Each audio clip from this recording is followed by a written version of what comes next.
Now this even happened a long time ago, in the days when the whole world was new. Our Creator, it was, Shekwat had finished his work.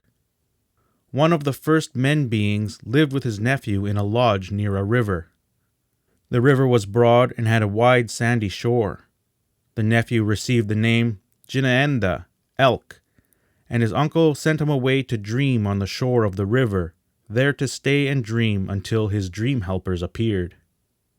For a long time he did not eat, but drank water and sweat himself in a sweat lodge.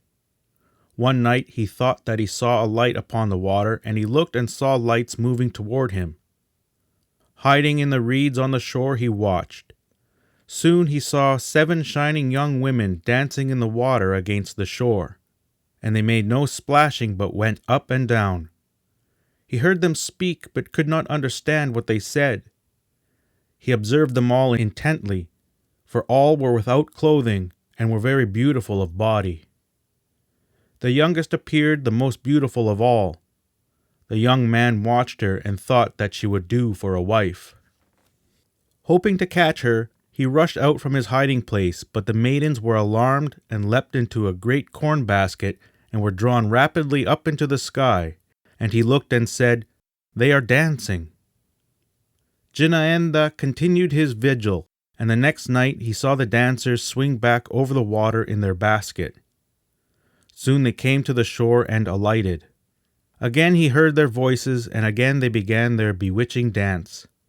Jinaenda's eyes were upon the youngest dancer, and she appeared more beautiful than ever. He waited until she danced very near to him and away from the basket, and then he rushed out from his hiding place and pursued the maidens, at length grasping the youngest before she touched the basket. But she gave a leap, and the youth holding to her was drawn upward as she fell into the basket. She looked to see who held her so tightly, and immediately both fell to the earth.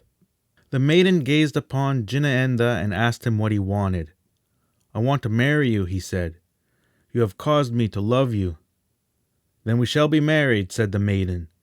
"But we must return to the sky and prepare for living upon the earth." So the basket came down and drew them into the sky. Jinaenda was taken to the lodge of the dancing sisters, and then led to the lodge of a great chief who caused him to recline upon the ground. The chief then took him apart, joint by joint, and removed all his organs.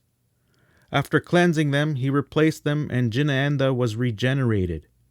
He now felt very strong and able to do many things. His bride now came to him and said that she would now return to the earth with him and live as his wife. The sisters then placed the couple in the basket and lowered them to the earth. They came down on the beach of the river, but it was changed, and there was a great village of men beings there. Jinaenda inquired where his uncle lived, but no one knew. Finally an old man said, "An old man such as you described lived in the woods with his nephew near this place more than 100 years ago." The couple now tried to live contentedly, but could not understand the ways of the people, and so, in time, the two returned to the sky. The wife rejoined her sisters, but she had lost her brightness, and Jinaenda roamed the sky world hunting game which he captured by running it down.